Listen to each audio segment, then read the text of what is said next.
What is up, guys? Welcome back to the Park Score podcast. Today, I'm here with good friend and a friend of the pod, George Boreas. And today, we got a special treat for you guys. We're going to be talking about Terence McKenna, stoned ape theory, and we're going to be talking about how this relates to Girard's theory of the development of cultures and sort of the origin of ancient civilizations. So, George, you want to say hi? Say what's up to the audience? Hello, everyone. Nice to be back. Yeah, I'm excited about this topic. It's a big one, and I've written about it. I've read about it. I have a bunch of friends talking about it. I think we can cover a lot of interesting grounds here. So I'm excited. Definitely. Yeah. So, I don't know, like, if you could just give people kind of an introduction to stoned ape theory, kind of like how you came across it, what your kind of understanding of it is from just like a introductory standpoint. Probably heard of it from Joe Rogan. You know, the gateway to a lot of these things. We all know Joe Rogan. I mean, I like boxing.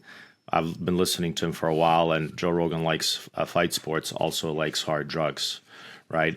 So he would bring in these psychonauts, right? Every once in a while, he still does. But probably in one of these episodes, you hear about the stoned ape theory, which is this alternative theory of the origin of human species, at least biologically, right? It's an alternative one.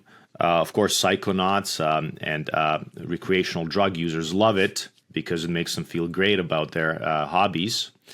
But the theory was proposed in a 1992 book, The Food of the Gods. I think Barks has it in his table, by Terence McKenna, pioneer, big name in the psychonaut, psychedelic therapy kind of space. His brother, Dennis McKenna, is still around. So Terence McKenna passed away. Dennis McKenna is still around. I've seen him, when I was looking up this stuff up, I'm seeing him on the, I don't know if he was on Joe Rogan, probably was, but he had an interview with Jordan Peterson. So he's a big authority and a big guy. And he's very big into magic mushrooms. So anyway, what is the stoned ape theory, right? Put it simply, the idea is that early hominids, right, pre-human apes or primates, the way they accelerated into being fully human was by ingesting magic mushroom, psilocybin. So just for context, and I didn't know this until I researched this, but these magic mushrooms, they actually grow on cow dung, okay?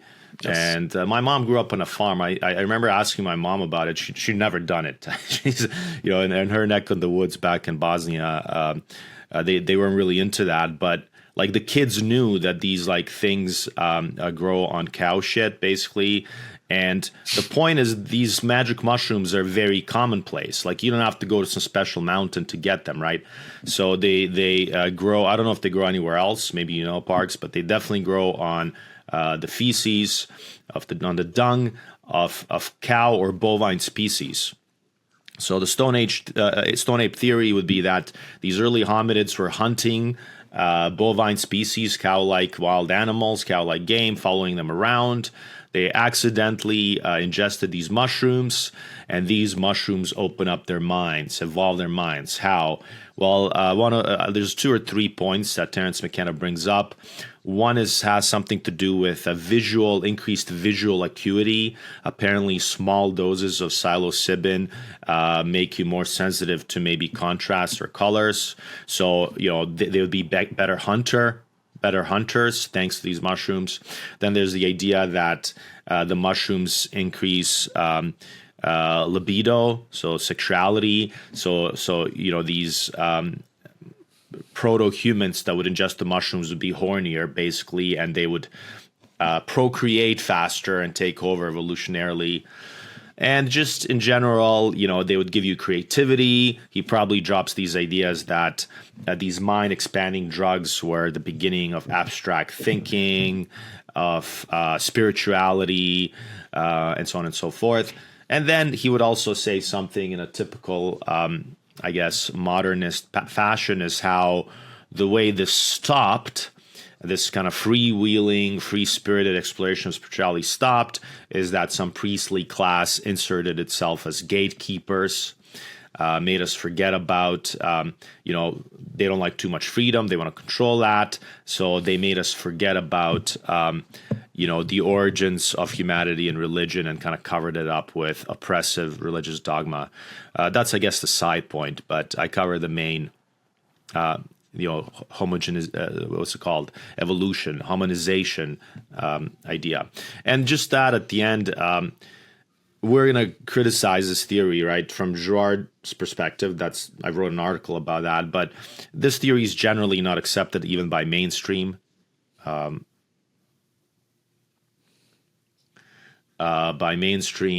scientists, because there's no proof, it can't be replicated, and so on and so forth. But anyway, again, it's very popular with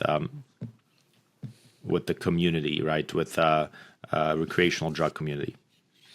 Without a doubt. And I can say, so obviously I had my phase of, you could call it experimentation, where, if you were to ask my friends, they would say positively that I was obsessed with these sorts of things. I definitely hit a period around college where every day I was researching psychedelics. I was, if I wasn't taking them, I was trying to read about them or research them. I very much got into McKenna.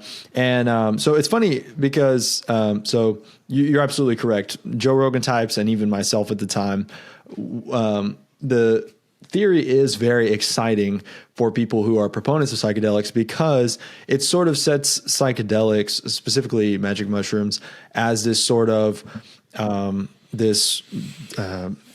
fruit in the Garden of Eden, this fruit of the tree of the knowledge of good and evil, this thing that gave human beings like an expansion of consciousness, and like it separated us from the animal kingdom. And it's funny because this episode that we're doing today, it actually comes on the heels of our Ray Pete episode.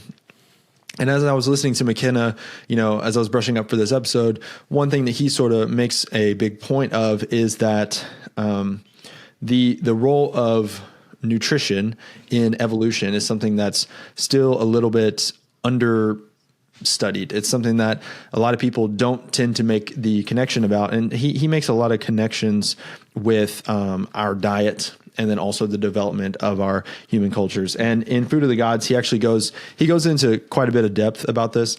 Stoned ape theory is just one part of it. So he believes that magic mushrooms are responsible for the rise in human consciousness, and he believes that this is what separated us from other primates, like you said, because of the increase in visual acuity, which led to better hunting, and then the increase in sensual, you could say, pleasure to increase mating. And so in Food of the Gods, he makes this huge contrast between what he calls our dominator society. And I think this is where we could honestly connect things to Girard. He makes a huge contrast between this idealized sort of archaic society where psychedelics were widely available, widely utilized in his theory. And they were responsible for an egalitarian society, an elevation in consciousness, and just pretty much just like utopian, this idea of the, what do they call it? The noble savage, sort of a noble savage view of ancient human history. And psychedelic bros really love this theory because it makes the whole idea of getting super whacked out on these substances seem like this sort of spiritual or this highly sophisticated thing, when in reality, I mean, anyone you really talk to who is like doing these substances regularly just becomes more retarded. I'm sorry to say it. I personally have been a user of these, and one thing I'll sort of point to is that these substances are very good at dissolving boundaries. McKenna seems to relate a lot of drugs to, he seems to say that certain drugs, once they are introduced into a population, they have they have an effect on that population. For example, he says psychedelics increase consciousness. He says that caffeine is responsible for things like the Industrial Revolution. But specifically, and I think we could talk more about this and connect this to Girard here. McKenna seems to say that psychedelics are the answer, and they're going to take us back to this sort of archaic civilization where, you know, we have this sort of utopia where men and women, there's no hierarchy between men and women. There's no patriarchal relationships. There's nothing like that. It's all just kumbaya. And I think that Girard definitely would have a different interpretation of how human cultures developed. And I would say this is where I would like you to kind of take the floor. So how to you does this sort of theory of human history correspond and in some ways contrast to Girard's theory of the development of cultures? I mean, the contrast couldn't be bigger, you know, stark contrast. You frame it really well. You kind of just go one after another of these kind of presuppositions of Terence McKenna and other people. And I write about this all the time. I mean, just my last post was kind of about that, where I wrote about harems and sexuality. It all boils down. This is why I'm a Girard fan. Like, it kind of, all of these things point to the same thing, which is this modern mythology of the innocence of desire, really, or really the innocence of human beings. And if you want to put that in religious terms, this idea that sin is, you know, not a thing, or like it's kind of incidental. And it's just, they're all part of the same system. If we want to talk about postmodernism, Foucault, all those guys, all of them are saying that all we have to do is remove structures and let people be free, unleash not just our social strictures, but unleash our minds. So it's always just about unleash, remove boundaries, and we're going to be free. But that's not what happens, okay? That's not what happens today, and that's certainly not what happened in these prehistoric cultures. So if we imagine our primates, pre-hominid primates. Wait, what's going on here? How's my connection? It's stable It looks on like my it's end. good. All right, yeah. So this idea is that first of all, they were nonviolent. They're a bunch of nice guys. I mean, where did I even start? I write somewhere this kind of like a joke, this thing that these pre-hominid primates would be walking around the savannah, and they're kind of listless and bored. Maybe they're a little bit depressed. They're having erectile dysfunction. You know, they're just kind of like lazy, getting off their couch, and that's what's keeping them in their pre-evolved state. So what they need is they need creativity and they need motivation, right? So you see a sort of like maybe an upper middle class modern American projecting issues in his lifestyle onto prehistory. These things, lack of motivation, right, and lack of vital force, might be an issue that we struggle with on our couches, but this was far away from the reality of the animal kingdom or even early archaic societies. What you see when you look at early archaic societies, or even basically any society, pre-modern and modern, but especially, let's say, pre-modern, what you see front and center is you see tremendous amounts of violence, okay? Violence. So what these societies are struggling with first and foremost is they're struggling with how to control violence, and not even violence of nature, okay? As animals, any animal, like forget about humans, but if you look at animals, they're not, they're kind of live in their habitat, right? They have their way of living, and they're not really struggling to modify nature. Like, you know, maybe chimpanzees or whatever animal you pick, they have their way of hunting, they have their way of living, and they're kind of fine. They're stable for the most part. The problem that starts with humans isn't so much how to hunt or even get food. I mean, that's always a problem, yes, but that's not some kind of problem that would start this crazy evolution of humans, because the problem of getting food is the problem that exists in all of animal kingdom, right? So it's not special. What's special about humans is controlling interhuman violence, right? So that's really the problem in Girard's view that these early hominids had. They didn't have problem with, getting horny or something, right? If anything, they would have the problem of inhibiting their sexual urges, because unleashing your sexual urge causes violence. Okay, it causes violence in mountain rams, and then mountain rams have headbutting, non-lethal duels, right? So gorillas also have non-lethal duels. They establish the alpha male, and things get stable. But everywhere you look, what you have is this problem of controlling your animal urges. There's too much urge. There's too much aggression, not too little. Okay, so again, hunting wouldn't be a problem, because chimpanzees or anybody else, they know how to get food. Okay, they know how to get food. They're happy with it. What these animals struggle with is they struggle with dealing with each other. And I also already mentioned sexuality. So according to Girard now, what starts hominization is, how do you control this internal strife, right? Because again, with gorillas, they have non-lethal duels. Humans at some point, I don't know why, nobody knows why, but at some point, they become too intelligent. You can already see it with chimps already, right? Chimps are already a little bit too smart, and they have trouble getting along with each other, so they go and hunting colobus monkeys, brutalizing colobus monkeys. So with humans, it's very unstable situation, where what you have is, you have these intelligent, what's called primates, who, if they start fighting each other for dominance, are going to slaughter each other. There's going to be apocalyptic violence. There's not going to be dominance hierarchies. So what they have to do now is they need a way to displace that violence.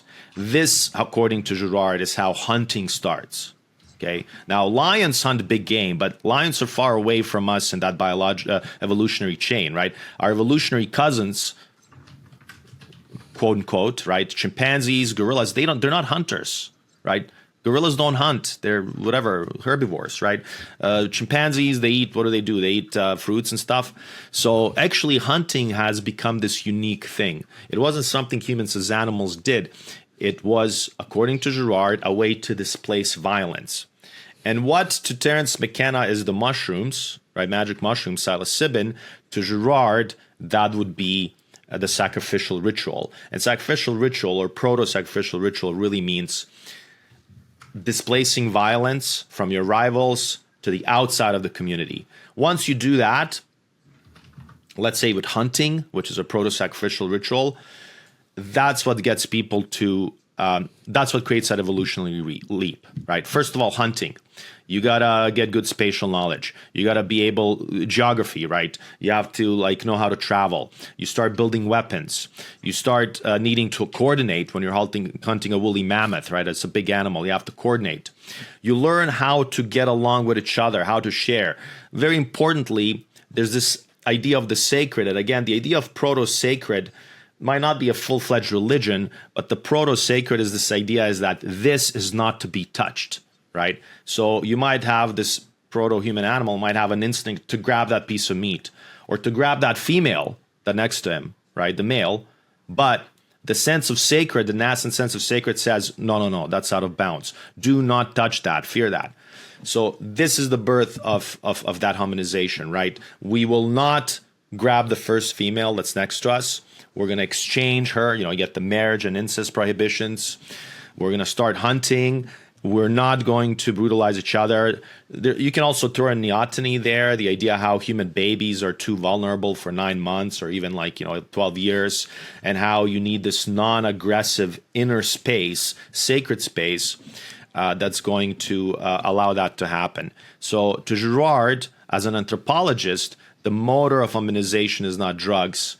It's this way of displacing violence from inside to outside. Mm-hmm. And so essentially what we have here is two competing theories of how culture first developed. So obviously we know that McKenna is working with, like you said, this sort of scientific mythology, this sort of modern mythology of, it's in favor of macroevolution. It's in favor of the dogmas of the modern day. This idea that man evolved from some single-celled organism. The universe is millions and millions of years old. The Big Bang Theory is what set all this in motion for seemingly no reason and just totally by chance.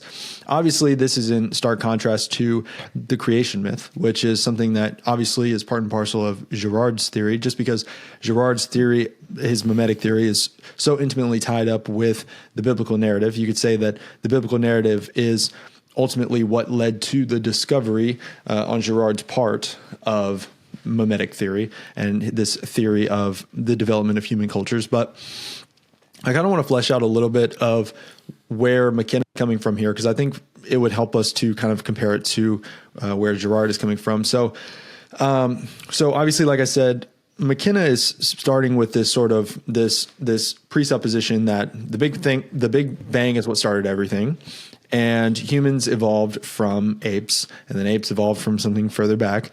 And so there's this sense of needing to account for why humans are different. And obviously we've already stated that McKenna seems to place psychedelics at this sort of crossroads for humanity and all of these other creatures. And so his theory is essentially that with the ingestion of these psychedelics and the integrating of these substances into the human diet, you have the development of culture. So whereas all other forms of life seem only able to pass on information in the form of DNA, obviously, two animals, they have sex, they mate, and then the product of that union is going to have a combination of that DNA, and DNA is just a way for information to be stored, instincts, things like that.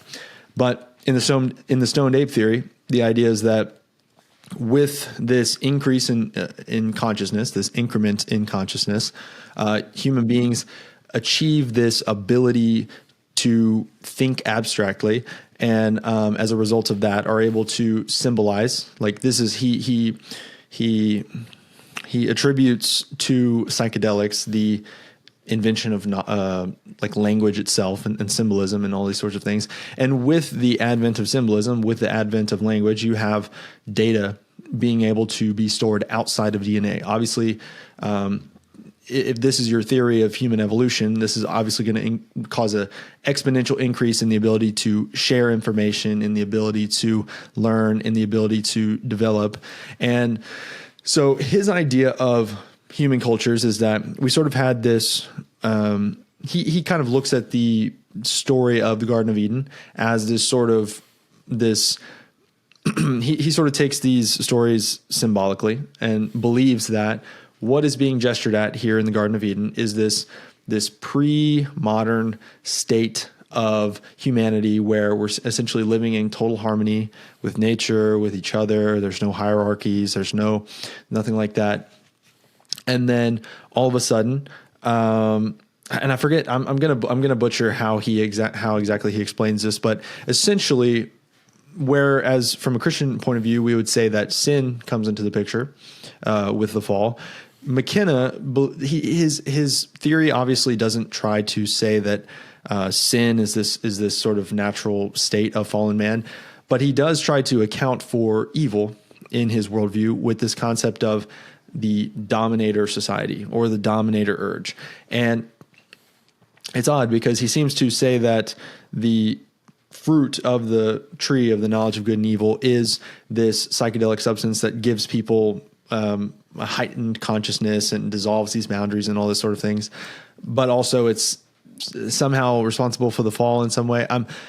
Like I said, it's been a while. It's been a while since I've read this book, so I'm pretty fuzzy on how McKenna exactly is able to connect those dots. But essentially, he says that right now we are suffering from a sort of dominator society, right? And Derrida kind of talks about this. I think it's Derrida with this whole concept of phallogocentrism, this idea of patriarchal society. So I have a couple quotes here because I was going over a short lecture that he did. And so essentially he kind of says that in these archaic societies, you had orgiastic sex, you had these societies where there's common parenting. There's no, this is really where things begin to contrast with Girard, because it seems that Girard would say that these orgiastic sex rituals and this not knowing who's the parent of who, this is responsible for human competition, jealousy, envy, and all of these like murders, right? But for McKenna, he seems to think that this is like the utopia. This is, like you said, a place where desire is not thought of as anything bad or anything inherently to prohibit. And so orgiastic sex is like a big part of the stoned ape theory. And also there's a lot of focus on this dissolution of the male-female sort of binary. And then also as he's railing against these dominance hierarchies, he makes this point that, in nature, the big-bodied, long-toothed male always takes control of the group. So he points to apes and he says, well, we know just by studying apes that the biggest, baddest ape is always the one who's in control. And to me, like, I don't even necessarily know that much about zoology or anything like that, but just on its face, to me, that sort of made me sit there and question, because I've heard it talked about that it's sort of interesting that if you do observe ape populations, it's not the biggest and the strongest ape necessarily that is always the alpha or the dominant ape.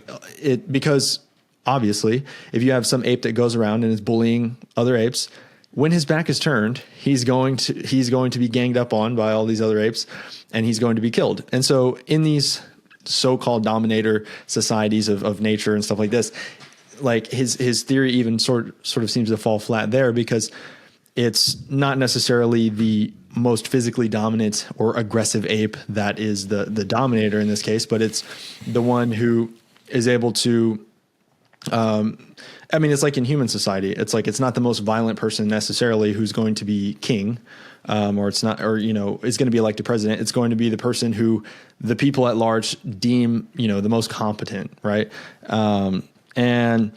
But he essentially says that everyone is under the thumb of this big, bad, meanie bully, and that this is how human society develops, right? And that's how we get nation states, and that's how we get kings, and that's how we get, towns and all of these sorts of things. But yeah, essentially he attributes this to the, humans learning about how children come to be. So in these orgiastic societies, when we don't know whose children are who, we just commonly parent, and everyone's cool, everyone's happy, right? But as soon as we learn about fertility and, the art of impregnation, well, now we know that if you impregnate this female at this given part of the moon cycle, 9 months later, there's going to be a baby. All of a sudden, there's this sense of ownership as a paternal figure. I own this female. I own, this offspring. And so this is kind of how he's looking at, our current society. And there's no sin, but definitely anything that's sort of classed as being part of a dominator mindset is wrong and bad. And you deserve a slap on the wrist for it. But obviously, from a Girardian standpoint, an orgiastic society that's not going to be a peaceful society. And this dissolution of boundaries is not going to result in peace or utopia or anything like that. And in fact, we've talked on a previous podcast about how we need to make boundaries great again, because boundaries are sort of a seawall against the rising tide of desire. So I don't know if you kind of want to springboard off of that. Yeah. You mentioned a lot, and this is really kind of my bread and butter for a lot of different posts I've done. There's a lot of ways for me to start this. I'm going to start a little bit in the back. I think I want to point out a contradiction here in this worldview, where at some point you're saying how Terence McKenna is talking about how in the animal kingdom, these meanies, long-toothed males, rule everything and hold everybody under their thumb, right? But then he's also saying how in human society we have kingdoms and oppressive tyrants, right? But Terence McKenna's solution is to do what? To go back to the animal kingdom. Because if you're going to abolish boundaries, if you're going to abolish marriage, and if you're going to give free rein to desire, you're going back into the animal kingdom. You're going back to those meanies and baddies and so on. So do you see the contradiction here? Not controlling your desire, okay? Not having restrictions and boundaries, not having a law is what creates oppression, okay? So it's just a really circular argument here. Now, again, going back to where were you about how, like, you know, it's not even true in gorillas, or it might not even true in apes, and how apes may gang up on the big guy. This is exactly it for humans. This is for Girard. This is the key thing. Animals, in some way, are too dumb to gang up. And they're not just too dumb to gang up, they're too dumb to care. They don't have a memory, right? If a mountain ram or even a gorilla loses a battle, probably forgets about it in 3 minutes, just goes grazing again, right? Girard mentioned somewhere how they don't look each other in the eye. These animals, they don't take battling personally, okay? That's why they're able to establish that dominance hierarchy where it's stable. People don't take it personally. There's no grudges. There's no memory, right? What happens with humans is the intelligence reaches a level where just the weakest guy can kill the strongest guy when he's sleeping, right? With a stick, with a sharpened stick or a rock, push him, you know. So this whole thing of alpha males dominating the group goes out the window, okay? But then people say, what about kings and tyrants and stuff? This is where people don't understand. This is where I think people are kind of, what I say, spoiled by civilization. Because let's fast forward to modern times, modern North America, right? People talk about capitalism or business as this sort of Darwinian struggle, right? So people look at it and they say, well, this is just like in the animal kingdom, right? The strong companies survive, the fit companies survive, the weak companies die, the big bully the weak, and so on and so forth. So people get this impression that our society is just kind of like a more advanced, more intelligent version of these dominance hierarchies, but it's not. Okay, because the way capitalist society works, it works on an underlying system of sacred that is so rooted, so well rooted in our advanced society that people take it for granted. Okay, a capitalist society has to function on sacred rules. You can't have a functioning capitalist society without sacred rules. What sacred rules am I talking about? The law, right? Capitalist society works if people obey the law, if you pay your workers, if you don't literally kill your competitors, right? If you observe common laws of decency, and so on and so forth. Once those sacred rules and prohibitions go away, as we're kind of seeing, okay, you have the society unraveling, okay? So all advanced civilization, patriarchy, is, yes, based on prohibitions in order to control the primordial chaos, okay? In order to control the primordial chaos. So am I missing something else? So with Terence McKenna, yeah, we're gonna do drugs. We share our women and men, and nobody cares who's raising anybody. That's not how it works. That's not how desire works. Okay, nobody wants that. I don't know how to put it. Once you get rid of prohibitions, you have people taking each other's shit, okay, and killing each other. And we can see that in dysfunctional societies. There's a lot of examples of societies in the world today on the face of the earth where the system of rules and prohibitions has collapsed. These societies are not utopias. They're the opposite of it. They're hells on earth.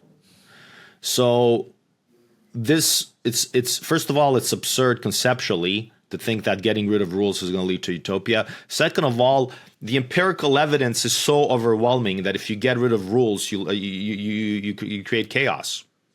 And talking about empirical evidence, Girard versus my last point, okay, before I hand it back to you, but Girard versus Terence McKenna, right? Human beings, whatever, early humans did mushrooms. Where's the evidence? Where's a culture celebrating mushrooms? Oh, what, the priests destroyed it? Come on. But look at the evidence of violence. Every culture on earth has, or until very recently had, violent, bloody sacrifice at the center of its ritual, at the center of its culture. Every culture practices blood ritual. Not only that, but when these early anthropologists went around studying indigenous cultures in Amazon rainforest, North America, Africa, Asian indigenes, Australia, Mexico, every single one of them, not only did they have violent sacrifice, it was messed up violent sacrifice. I mean, it's so loud, the evidence is so loud that human society is based about violence and trying to manage violence. And then these guys come in that like everybody was just a kumbaya orgy. What are you talking about? It was violent as fuck in these places. It was mind-rotting violence. And including Europeans, right? European barbarians practice human sacrifice. I like to comment how Stonehenge, I mean, there's very solid proof that Stonehenge was a site of human sacrifice because they found their bones with violent trauma. You know, they find bones with like there's a skeleton there and the guy's skull's cracked. There's another skeleton. He's been violently murdered. And it's like, oh, Stonehenge must have been a hospital. It's a place of healing. You know, if you get your skull cracked in Scotland, they cart you down to Stonehenge.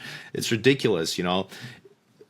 Girard really, I think, nails it where like we had this like violent urges and we had to practice violent sacrifice. So anyway, I'm going to stop the rant, but evidence and reason just points to, first of all, violence, management of violence being preeminent human problem, internecine, human on human violence, not hunting.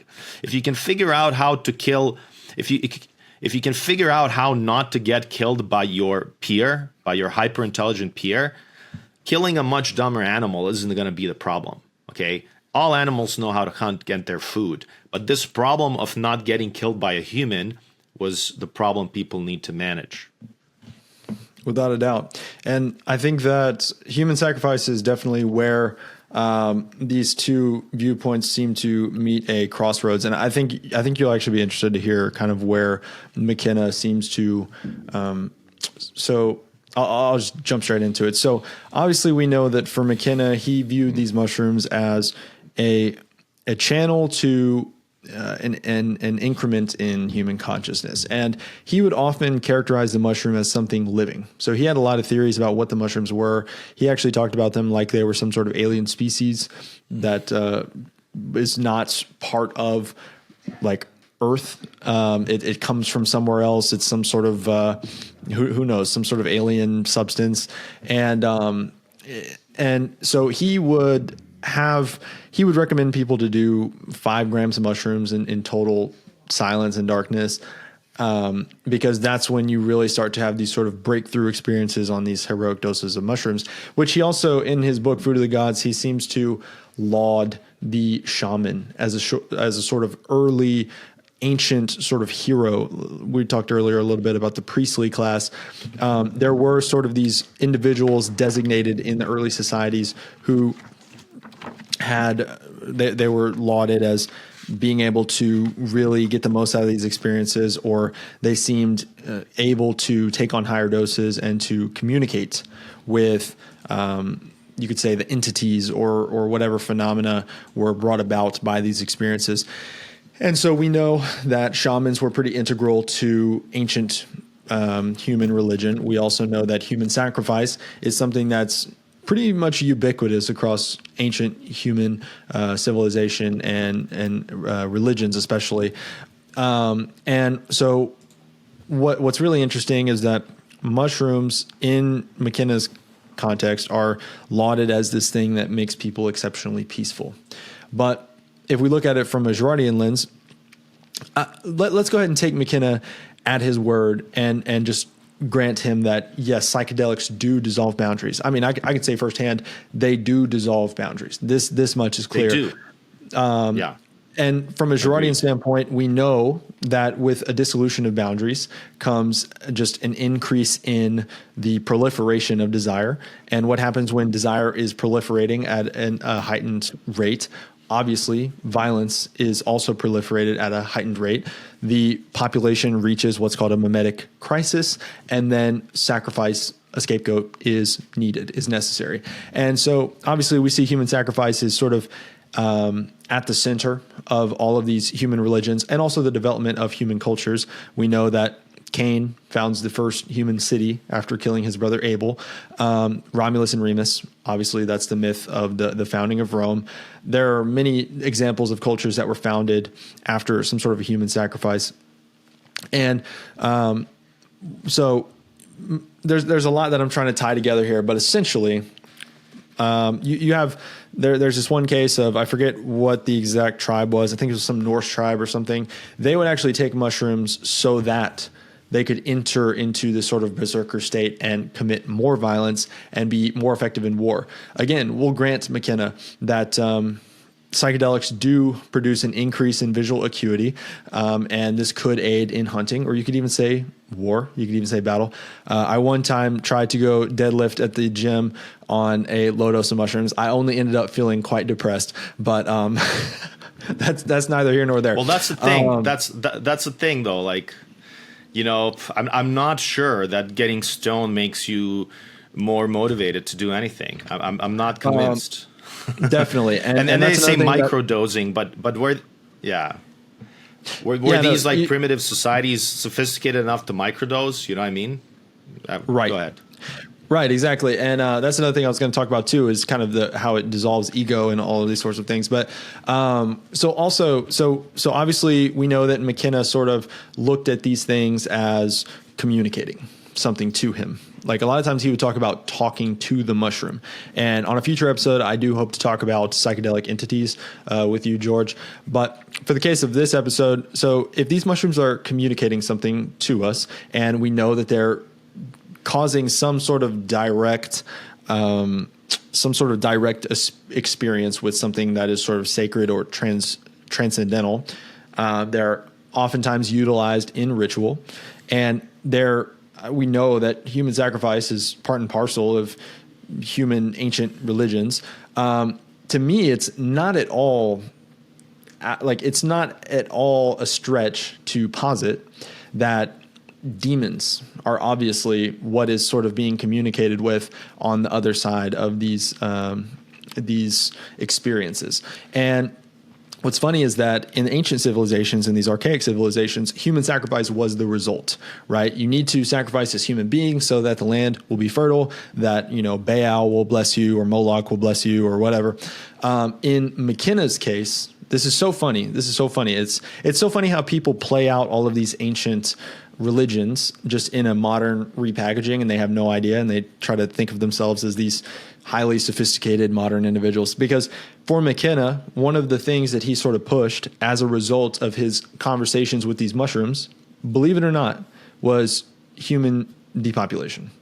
That was a big sticking point for his whole sort of ideology, his whole ideology of the archaic revival. Human depopulation is just something we got to do. Sorry, guys, there's just too many humans on the planet, and you guys, your dominator societies trying to multiply and destroy the earth and kill Mother Earth. It's humanity's fault. We got to depopulate. That's what the mushroom communicated to him. To me, that's not at all different than the human sacrifice thing, and it's also something that, if you're doped up on mushrooms, it's not. Any of us who have gotten into this world, you will come up with some pretty insane ideas. And in fact, I think there's a verse out of the scriptures that says something to the effect of, to be drunk or to engage in pharmakia. I'm paraphrasing here, so take it with a grain of salt. But there's a piece of scripture that essentially says that when you partake in these things that cause you to be all mixed up, that your heart will utter perverse things before God. Your heart will utter perverse things before God. And so, yeah, I think the whole stoned ape theory, I think it's just stoners who really want to feel not so bad about getting blitzed. I think the whole idea of like an orgiastic society that was perfect and utopian and is all the result of psychedelic mushrooms, I think it's just like nerds love to create fan fiction about like them having sex. Like science fiction writers you'll be reading a science fiction thing and all of a sudden there becomes this weird like sexual weird fantasy thing that the author has injected into the work, or like even like in a lot of like comic stuff. I'm not into that stuff anymore because I'm 25 and I have a mortgage, but like that's something you'll notice is a lot of like nerds will try to inject some sort of weird sexual fantasy into like whatever their pet theory or whatever their pet thing is. And in McKenna's case, it was the idea of pre-modern archaic human societies where orgiastic sex was just totally normal and it was a good thing. But to your point, weed, psychedelics, all of these sorts of substances, they definitely do, to McKenna's credit, produce a dissolution of the ego. And I think this is where our viewpoint and perhaps the viewpoint of Girard would probably come to heads. Already it's at every turn it's been coming up against each other, but dissolution of the ego is definitely part and parcel of the psychedelic experience. Okay. And one thing that we will see, again, to McKenna's credit, is that whenever you compare these civilizations and they're given drug habits, we have psychedelic societies that are living in like mud huts and quite literally just can't get off the ground. And then in societies where, say, caffeine or alcohol or other sorts of drugs are more normalized and psychedelics are outlawed, you do see more architecture. You do see more, you could say, civilized cultures. And yeah, I don't know if you have kind of anything you would like to springboard off of that, but without a doubt, ambition is something that takes a hit. Look, I want to back it up. And I would say that that's not necessarily a bad thing. Go ahead. Okay, there's a bit of a delay, but yeah, again, I want to go back to a very important point you made about human sacrifice and all that, and being peaceful. Okay, because I think I have a cool point about this. Okay, something that struck me very much, and it's again, before we get too much into religion, it was really an idea from. I was seeing tweets of Mike Cernovich, and I think he was referencing Father Seraphim Rose's book, and the idea that stuck with me was the long game. Demons playing the long game, something you alluded to as well. Okay, whether you want to take that metaphorically or not, but for the time being. But there's this idea that these entities, or whatever experience you have, seem to be promoting peace, environmental protection, the solution of ego, selflessness, and so on. Now, here's the curious thing, as you mentioned. And I can go back all the way here, but I'll go back just a little bit. If you look at the cultures that had ayahuasca, that was Amazon, head shrinking, cannibalism, right? If you look at what's it called, peyote cultures, that would be what? The Great Plains Native Indians, were they peaceful? Comanches, were they peace-loving people? No. I don't think they were, right? Basically, you go to all these cultures that had these mind-bending drugs, and you see also next to it tremendous, mind-blowing amounts of violence. So what's the difference? Back in the day, you smoke ayahuasca, you want to sacrifice a human being, eat them. Now you smoke ayahuasca, you want to protect the environment. To put it very simply, I think the difference is Christianity, okay? The new age, the revelation of Christ. Whether you're a Christian or not, you're living in a modern world that's been affected by it, okay? That's been infected and transfigured by it. So what is the transfiguration? Let's just keep it kind of anthropological. The idea, simply put, is that in modern times, it's no longer cool to sacrifice victims. Like, blood sacrifice has been discredited, okay? So imagine you're a demon, right?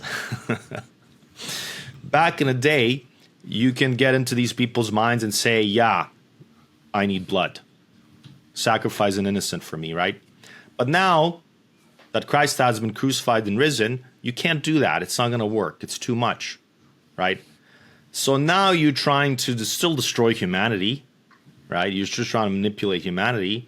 But the reign of Satan as prince of the world has been destroyed. We still have evil, but we can't have the reign of violence sacred, where you can have actual authorities sacrificing human beings, enslaving people, and so on. So this is where the long game comes in. And this is, I think, very characteristic of modern times. I think that's something Father Seraphim Rose are really into, and a lot of Christians are really into.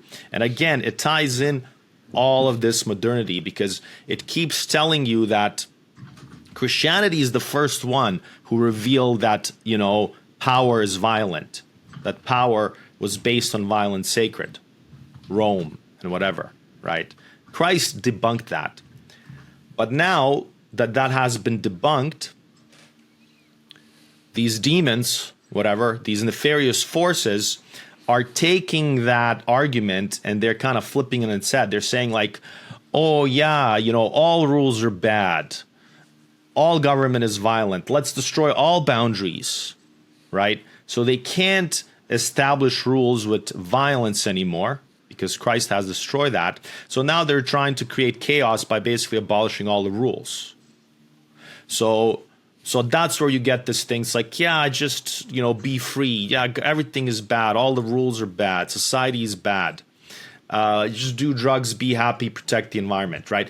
But again, when you actually follow through with it, you see the nihilism, you see that it's still about self-destruction. And I write in that article somewhere that, what's the human sacrifice now? It's not one innocent person in the community or the enemy warrior. It's the entire humanity. It's a depopulation, right? It's like we need to, the whole of humanity has become a virus. So in some sense, this game of violence, of trying to destroy humanity, has gone from just destroying pieces of humanity through blood sacrifice, to trying to kind of slowly suffocate, like pillow suffocate, all of humanity. And that's your transhumanism. That's all of these things. New Age people, they're into transhumanism. They're into basically everything that's devaluing and diminishing the human experience. Yeah, without a doubt. And I think, so obviously, the thing about the psychedelic movement, whenever psychedelics were first really being introduced to the public, is that it was this huge countercultural thing, right? If you're a hippie, then you're kind of, you're at odds with the predominantly Protestant culture of early America. But now, with the whole like NWO, Klaus Schwab sort of thing, the idea of a depopulated feminist society, this is not at all countercultural, right? This is very much in line with sort of where the elites are kind of looking for things to be headed towards. And I think you make a great point. I think we definitely could talk more about Christianity as a kind of pivotal point for all of this, because, the main thing here is that with these experiences, the idea is that we're receiving this knowledge from elsewhere. Right, we're getting this increment in consciousness from this mushroom, and perhaps there's some communication going on with otherworldly entities, or some people, more scientifically minded people, might say it's part of the collective unconscious being rediscovered. But the idea, though, is that in Christianity, it's funny. I saw a post just the other day. It was some Wiccan person on Reddit. They said, "Do you guys ever get kind of worried that Christianity is true?" And then that was their headline, and then the post itself said, "Yeah, I think it's really silly and stuff, but there's one verse that really kind of freaks me out every time I read it, and it's that that demons can appear to you as an angel of light." And they were like, so what if that's true? Like, what if this whole, like, because I think it was like a Wiccan or like some witchcraft person, psychedelic person who was like all talking about this. And they were kind of expressing sort of a fear that, well, what if we're just being deceived? And obviously from a Christian standpoint, that's exactly what's going on. I've had plenty of friends. I used to work at an airport. I had a friend, he was a mega pothead. And at this point in time, I was over the psychedelic stuff. But obviously I still had this friend, and he told me, he said, man, I'm looking for answers. Like, I just want to, there's some things that I want to know about. And like, what happens after death, and like what if there's more to this experience that I just don't know about, and I want answers, and I want to try some DMT, or I want to, like, he was telling me this, and I just told him essentially about the whole thing with beings of light, and I told him the whole thing. Like, I kind of gave him my whole spiel about how, look, man, went down that road, was seeking gnosis, was seeking this sort of forbidden fruit, and I found that at the end of it all, it's just confusion. It's just spiritual deception. And so that's the main thing here, is that with this psychedelic worldview, and I've even had conversations on this very channel with people who are very pro psychedelics, who on the podcast with them, I sort of, because in that podcast that I had with the psychedelic dude, he was telling me that he essentially had this vision of a goddess who was telling him everything's going to be okay. There's nothing to fear after death. But it's not your time yet, and I'm sending you back. It's not your time yet to come to me, but just know when the time is right, you'll return to me. And he was essentially telling me it's just all bliss, and there's nothing to worry about after death. And there's essentially no wrong way to go about this life. There's just different levels of right. And obviously this is at a total contrast with the Christian worldview. And once again, they would accuse the Christian worldview of being part of this dominator culture that's trying to put laws on people, trying to put prohibitions on people, trying to thwart desire, trying to prevent people from fulfilling their desires. And Christianity is sort of like a culprit in their whole framework, essentially. And the reason being is because man is obviously at the center. You could say that man is sort of one of the central focuses of Christianity. Obviously, Christianity is about God's revelation to man, but it's a very like anthropocentric view of reality. Essentially, that man is made in the image of God, that there's this divine drama that's going on, and man is sort of part of this divine drama, has a real center in this whole story. And then also, too, they would look at Christianity and say that, well, Christianity is obviously a patriarchal dominator religion because God is personified as a father. And God is personified as a father. And not only that, but as I was skimming this book right before our podcast, I just came across this random page where McKenna says that, the God of the Old Testament is this obviously very insecure and mean and jealous God. And so, clearly this is a leftover piece of this dominator culture, which, is honestly just a total mischaracterization. And, yeah, I mean, there's no real. Yeah, go ahead. Go for it. Yeah. I think this is a good segue to make a point about distinguishing indigenous use of psychedelics and the modern psychonaut, okay? And it, I think sheds a lot of light on the attitude, okay? When you talk to the new modern New Age people, okay, post-Christian people, mostly guys who grew up in Christian kind of background, it is a lot about the self-exploration, self-actualization, freedom from strictures, and so on and so forth. If you look at how the indigenous shamans in Amazon or anywhere else, if you look at their attitude towards their traditional attitude towards these substances, which they considered sacred, it's nothing like that. Okay? The traditional spirituality of Amazon or any of these other things is not about the self. It's not about freedom. And it's not even about like entities of light being your friends.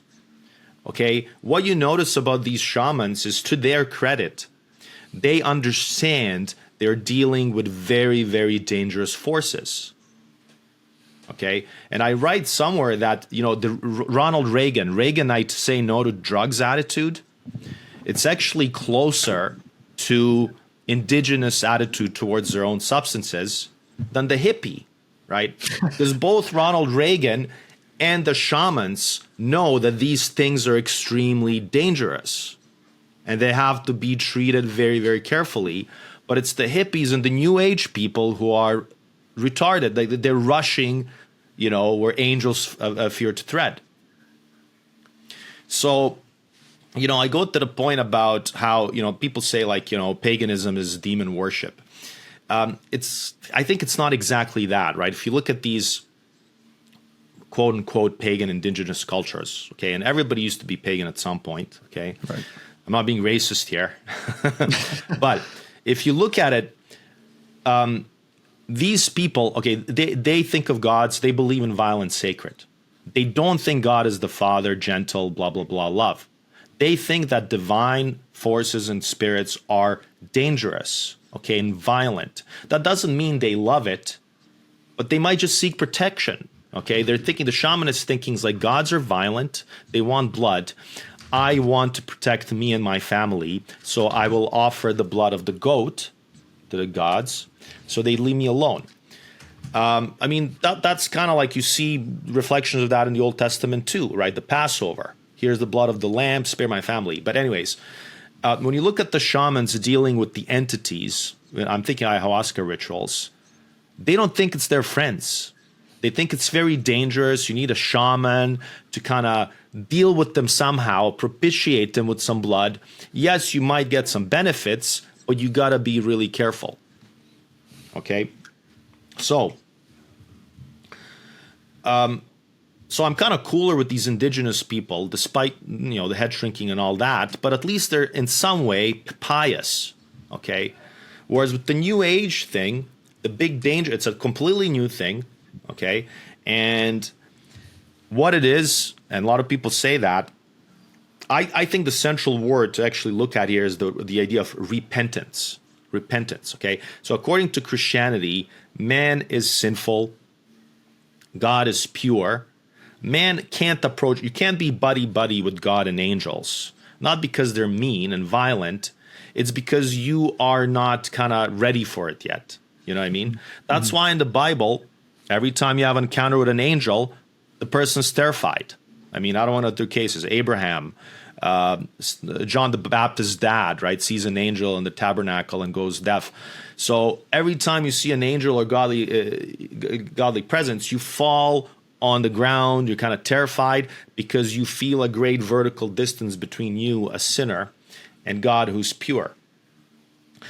And Father Seraphim Rose talks about that too, right?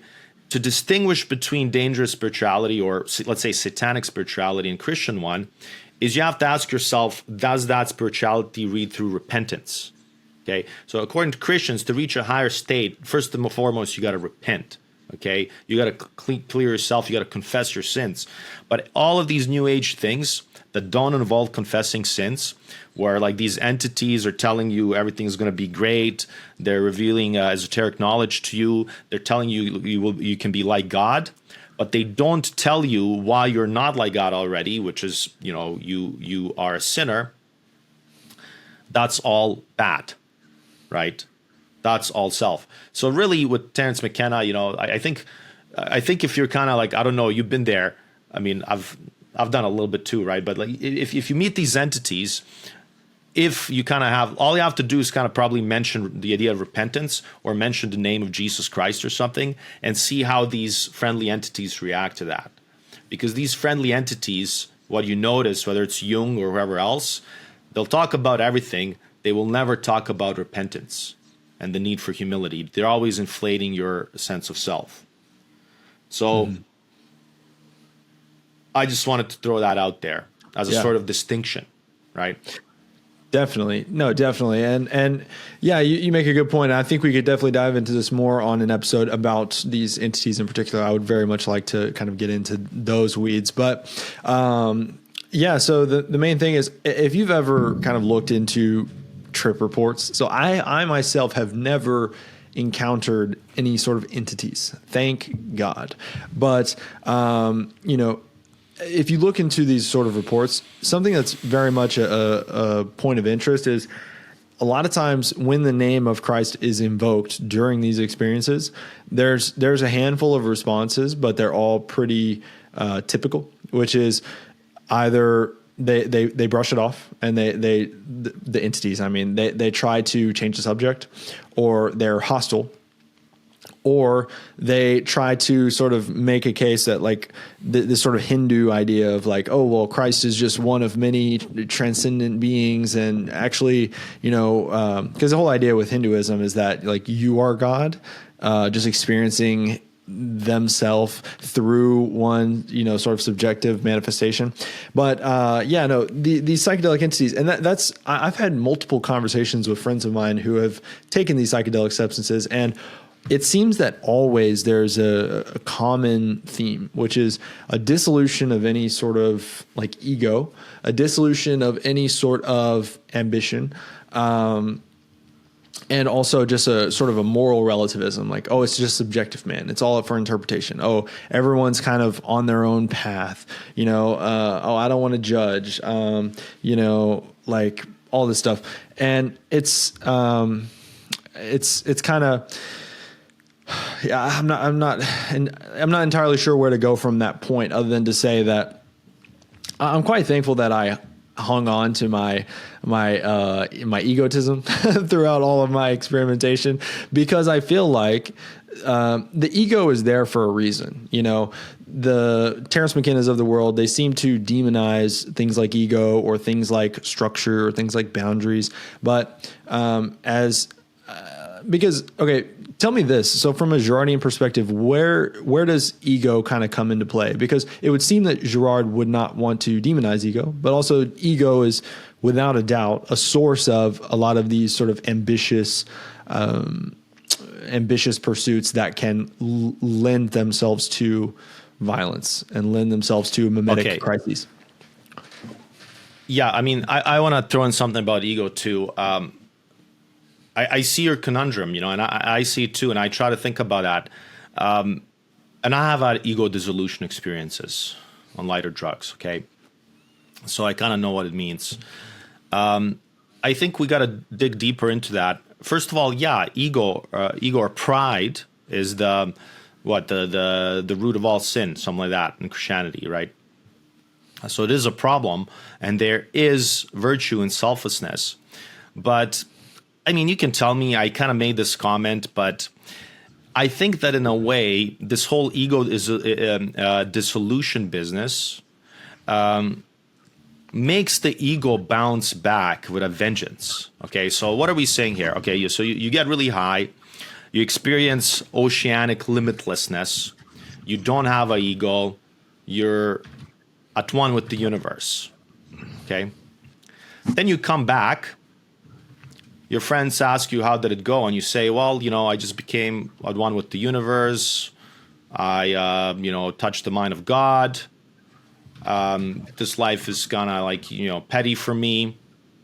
Isn't that kind of like being even more egotistic in a way? I feel like ego comes back with a vengeance. You see what I mean? Definitely. So I don't see, you see these psychonauts, Joe Rogan, they keep talking about dissolution ego, but it really is all about the self. It's about putting the self. This is quite obvious. You're not trying to plug into a God that's not you, that created you.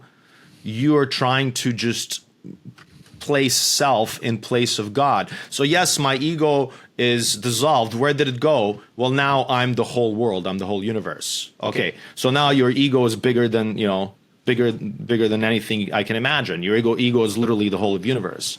So, on one hand, yes, there's ego dissolution, but on another hand, there's just this like tremendous kind of ego. If you look at it another way, is that fair to say? At least a little bit. Yeah, and I think even as you were kind of outlining that, it gave me a little bit of clarity enough to feel like I can I feel like I have an idea of the role of ego in Girard And I'm going to bounce this off you and tell me what you think about this. But essentially, in Girard, he kind of talks about how metaphysical desire and also like pride is something that simultaneously causes someone to be puffed up, but at the same time laid extremely low. Like, so in the whole mimetic desire process, or specifically in mimetic rivalry, we do see that there's a sort of bipolar nature to how an individual typically feels when they're part of these mimetic rivalry situations. So for example, whenever I'm above my rival, I feel ecstatic. I feel on top of the world. I feel exalted. I feel like a god. But whenever I am being bested by that rival, I'm laid low. I'm in a depression. I feel horrible about myself. I can barely get out of bed. And I think very lowly of myself. And it's so funny because pride and also the demons that tempt one to pride, it seems that this is what they want. They want to destabilize the personality. They want one to be extremely puffed up or extremely laid low, but not sober, not able to function. And so I think, it's interesting. John Lennon, he's one of the Beatles. He said that, once he started getting really hard into drugs and stuff, he had dissolved his ego too much to the point where he didn't feel confident enough to make anything. This guy, who's literally one of the biggest rock stars in the entire world, perhaps in all of history, said he was not confident enough to create anything because his ego had been sort of dissolved by all of these drug experiences.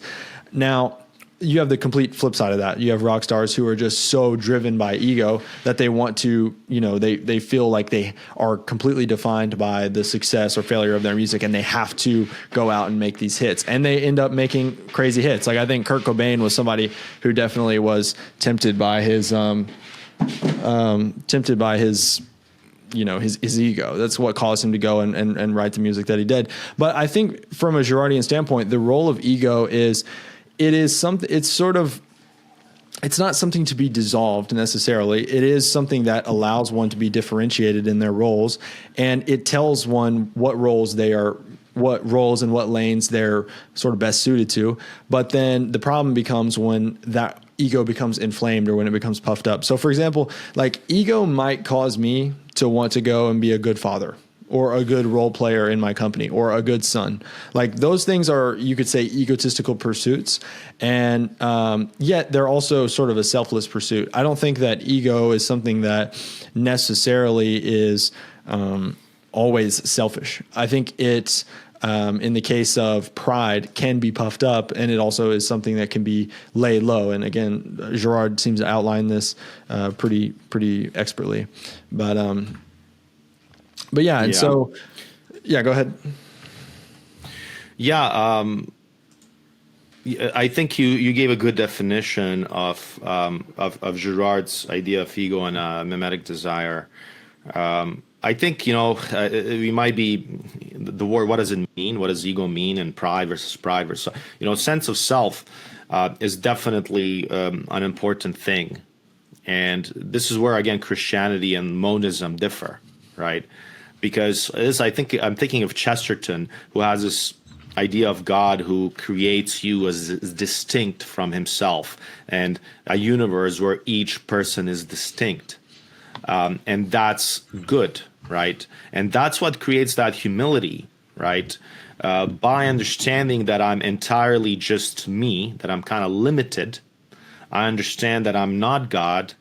And that enables me to have a rational relationship with God, who's not me, but who loves me, right?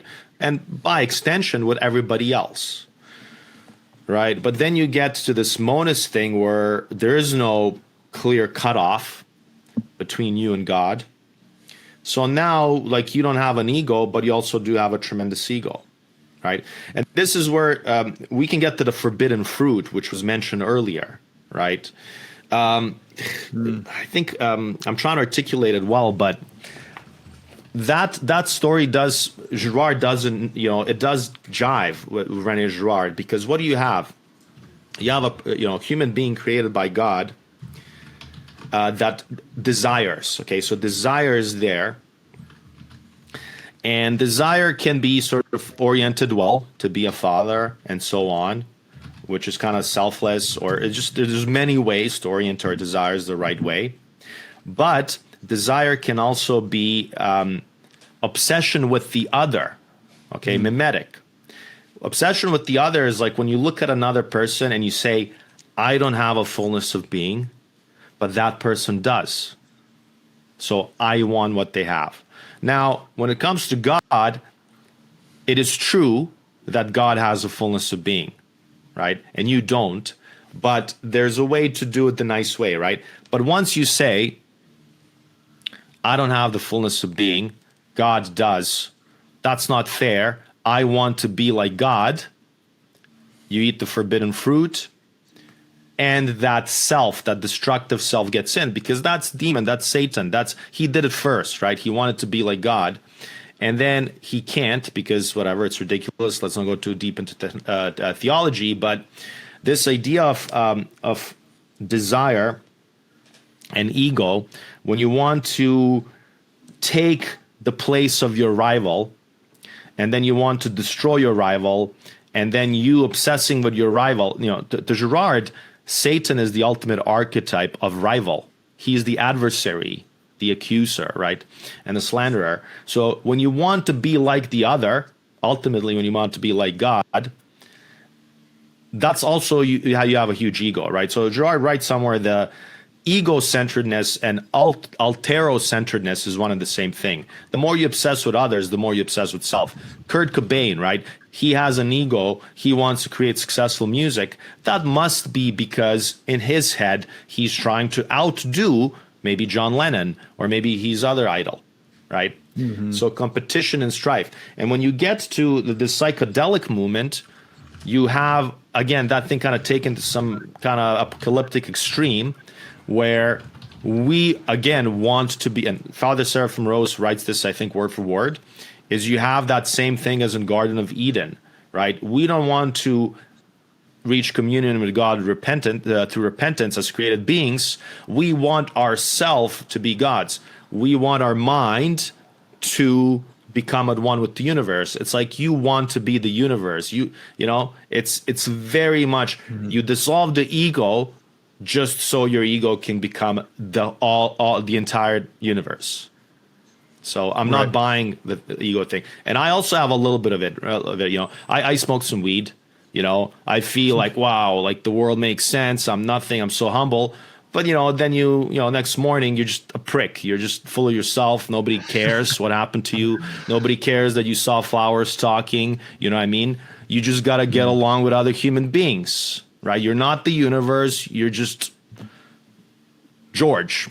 You know what I mean? Right. So let's chill out. But anytime I've ever heard Terrence McKenna talk about dominator societies, dominator societies, they're so evil. We need to return to the psychedelic.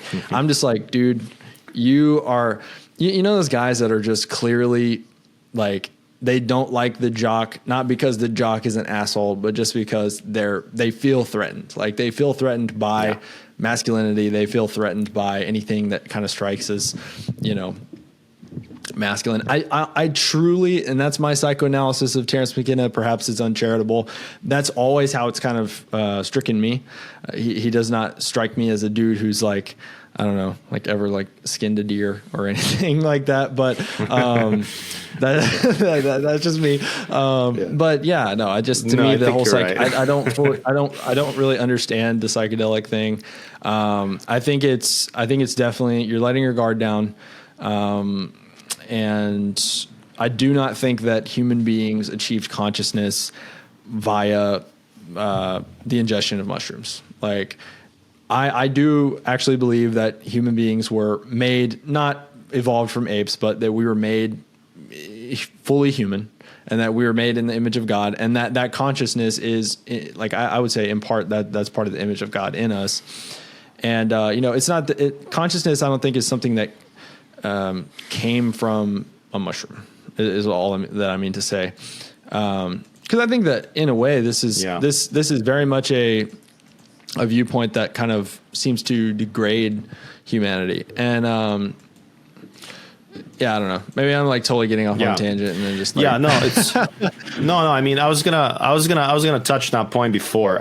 Because when I talked about the anthropology, right, the process of humanization, I also believe that human soul was immediately created by God, right? But I can separate that out from some kind of biological evolution of the flesh. We can't. That question cannot be solved. We haven't solved it yet. Okay, I don't know exactly how God created humans and so on. But when we talk about this anthropology, I just kind of separate into the two things, right? Because I can't. I don't know how God fused biology and soul. Okay, but when you're talking about scientists, materialist scientists, they keep talking about evolution, biological evolution, and they have all these theories, including some kind of materialistic theories, including mushrooms, which is a little bit less materialistic. But what Girard does is he discredits them at their own game. He says, look, even if even if we just look at the biology of harmonization, these ideas are ridiculous, because what he posits is that neither this some kind of utility maximization nor mushrooms can cause primates to become human. All right. But then when you get into his thing about desire, there could be a moment where kind of these two things meet. That's at least how I think in my head, right? Like kind of like the flesh is evolving towards a point from apes, and then God kind of comes in and creates Adam and Eve. I don't know. It sounds a little bit maybe kooky, but again, I don't know exactly how it happened. But there's two approaches here. But the thing about the mushroom people, I think part of the appeal is what you hinted at. It kind of gives this mystical aspect to the creation of the human, right? It's like, no, we weren't just not animals. There's these higher entities. But then when you look at the entities, you realize that they're quite destructive too, if that makes sense. So I feel like the Girard's anthropology, just his anthropology, because he also has Christian like apologetics, but just his anthropology, it kind of brings you really, really close to this like approach from the top, where you also have the biblical narratives and stories. So the philosophy and theology of Christianity and anthropology of Girard just kind of like approach each other. You know what I mean? How exactly, I don't know. But when you talk about the anthropology, other anthropologies, they're just taking you into some kind of messed up, also spiritual realms, right? Also, the flesh, we talked about it. The flesh is not just materialism, because the flesh, the materialism, the mushrooms or anything else, it always ends up taking you into some kind of spiritual realms. But they're the spiritual realms of obsession, sadomasochism, drugs, and so on and so forth. So we can't really choose between just being materialistic and spiritual. You always end up being obsessed with something, right? You just gotta, pick what are you going to be obsessed with. Without a doubt. And I think for obviously, once people become involved with these sort of recreational activities, that's what they're obsessed with. For me, that was certainly the case. Like I said earlier, I was very much obsessed with trying to find any way I could to make these substances an integral part of human consciousness and the development of human history and all this, because the experiences that you can have on these substances are, without a doubt, they're quite mystical seeming. For modern man is always looking for sort of a shortcut to any sort of sense of something transcendent. And these are, that's just a one-way ticket to that, essentially. These are the most reliable way to induce some sort of mystical experience. And for a lot of people, that's not something that they've maybe ever experienced at a church or something like that. And so I think it is feeling something that for a lot of modern people is probably some sort of a deep yearning, a deep need. Yeah. But ultimately, I do think that it is a dead end, only because it seems to me to just raise more questions than it gives answers. That was something for me that was very satisfying about Girard's theory of the development of ancient human cultures, because it does tie in a lot of different things, and it's not asking you to make these huge leaps in logic, right? It's just sort of presenting the evidence. It's presenting what we know about ancient human cultures, and it's also showing us patterns that seem to arise in all of these different human stories, and it's sort of accounting for them in a way that is really cohesive. Because as we said earlier, the stoned ape theory, it seems to raise more questions than it really answers. And also, even when taken to its sort of logical end, it leads us to some kind of dark places, like in the case of, human depopulation and these sorts of things. But my final verdict on stoned ape theory is that it is probably false. I think McKenna himself was also not entirely sold on the theory. I think it was just one theory that he sort of had. I don't think he was totally married to it or anything like that. But with a lot of psychedelic bros, it just seems like one of those things that, makes you feel like, oh yeah, me taking mushrooms, it's this like really awesome, cool thing. I'm driving the species forward. Let me do this some more. But I don't know if you want to kind of give your verdict on it, but yeah, sure. I mean, I don't know. I try not to be too judgmental on people doing these things. Like you mentioned, just people feeling disenchanted about the world is a big issue today. And a lot of people do these things and it's, it cures their atheism, or they just kind of realize there's something out there. So, I can't say much against that. I think Rod Dreher has a book, Living in Wonder, and his big thesis is about how we need to re-enchant the world, which was maybe a default back in the day. So, yeah, I mean, there's a lot of people there that are in despair, loneliness, nihilism, right? And out of a very deep existential despair, they might do some of these drugs and hopefully not just, go off the dark deep end, but to come to some realization that there's something more out there. So in that sense, it might be a good thing. But again, it can really take you the wrong way. And I think René Girard's theory, to some extent, is an antidote.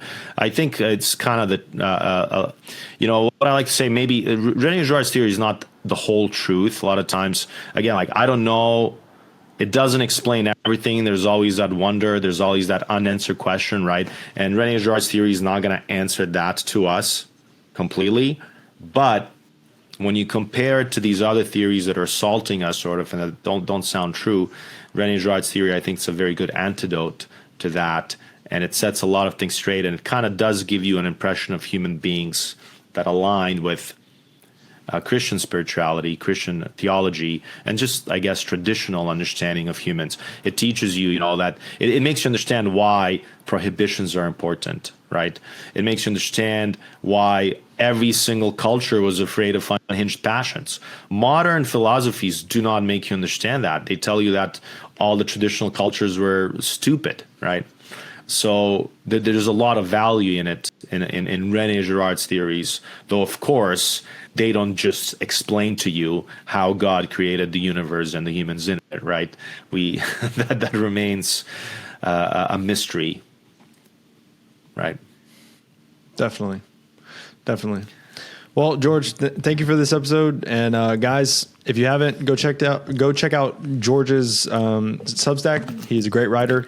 He talks about this topic more in depth, and hopefully we can have some more episodes about the psychedelic topic. Thank you for having me. It was a pleasure. Hopefully we continue. Let's see.